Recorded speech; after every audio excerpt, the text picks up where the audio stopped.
Today I want to share with you the most effective and least expensive commercial marketing for my business that I've ever done. For those of you who haven't seen my channel, I own a carpet cleaning business. And what you see right here is responsible for about 95% of my commercial business.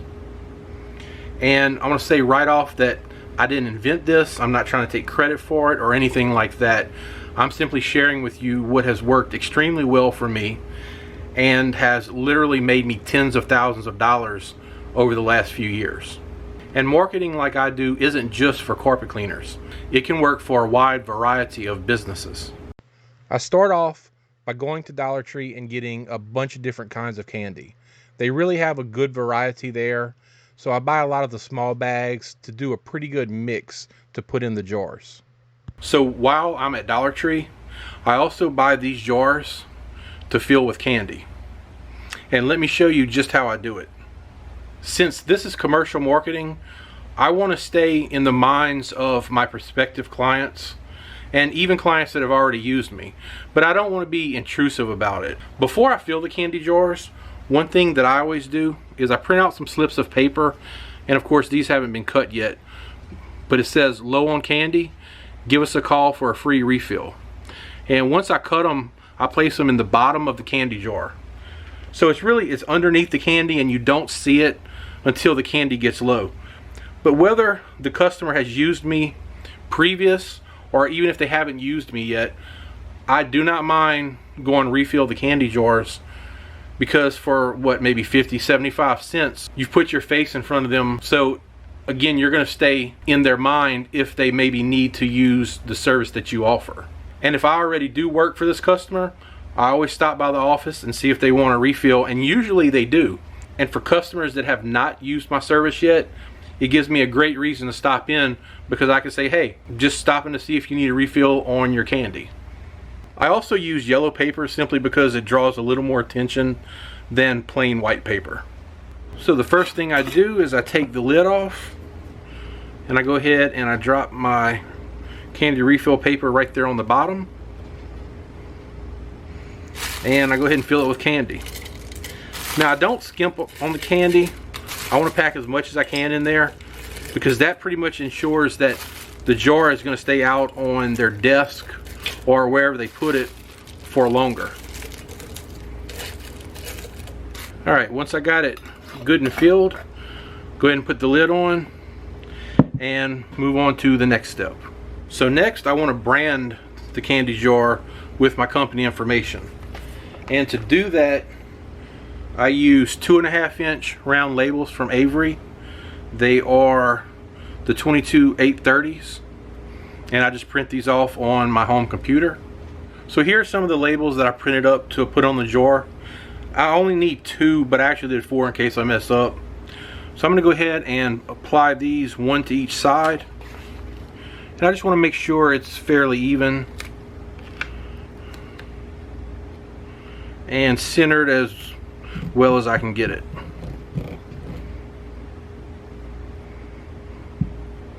Now these jars will stand up both like this or at an angle. I actually prefer the angle, and I believe that most of the customers and prospective customers that I've talked to also prefer it at an angle. And I believe the reason they like it at an angle is because a lot of times if they didn't want any refills, I see that they put like pens and pencils and scissors and things like that in the jar. So the jar will stick around a lot of times way longer than you maybe would think it would.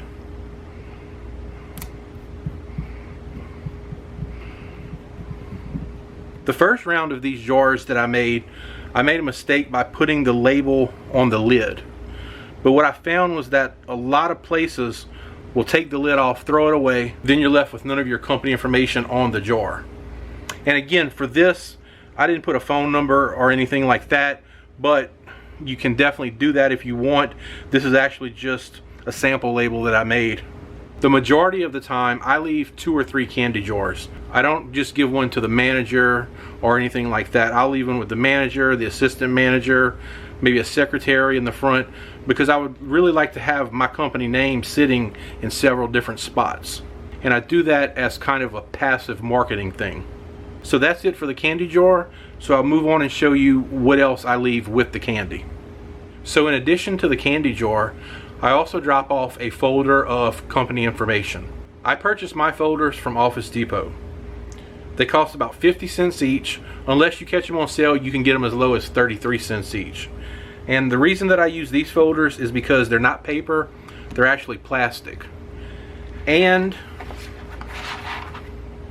they have a business card cutout slot, and then they have 2 pockets. So I really like these. They're not going to rip or tear as easily as the paper folders. So next, I use Avery 8162 address labels. They're 1 1/3 inch by 4 inch. I print my company name on here and I put it on the top of the folder. So here's the sheet that I printed out.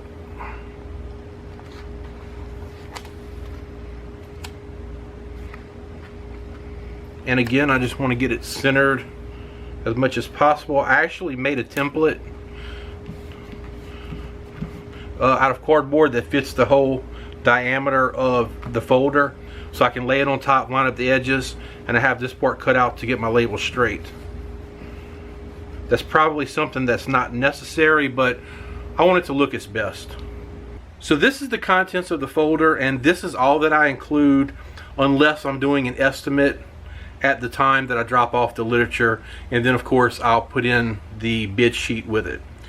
But it's simply a letter of introduction, a flyer about my Forever Clean program, where I provide up to 3 spot and spill cleanings for customers that are on a maintenance plan, a business card, and a commercial carpet cleaning brochure.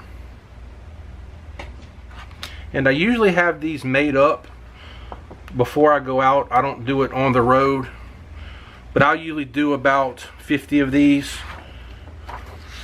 and have them ready. So I put my letter of introduction right here, information about the Forever Clean program right here. I slip this in right here. Now if I'm including a bid sheet with the folder, then I'll put the bid sheet right on top of this and slip this here. But that is basically it. And if you're not real good with coming up with stuff like for a letter of introduction or any of the information or for the brochure, let me tell you, most people don't read it. You know, they'll pick it up and just flip through it, but they're not really reading it. All you have to do is put information about your company, whatever you may do. You know, for me, I put about fast dry times, specializing in commercial carpet, the maintenance program. Like for example, the Forever Clean program that I have right here, that's included on one whole piece of the brochure. And then you can pull information off your website. You know, so I don't want to say you have to just put a lot of fluff in it, but don't think too hard about it is what I'm saying, because very few people are going to read this. You'll probably put a lot more effort into making it than is really necessary, in my opinion. So one more thing I wanted to show you before I go is how I carry the jars in. When I first started dropping them off, it was weird just carrying in jars of candy. So what I started doing is using these foldable drink carriers from my local convenience store. If you're buying 2 or 3 drinks, they're out there to take, and I just save them to put the jars in. So here's one that is already unfolded, and they can carry up to 4 jars. I only have 3 jars out right now, but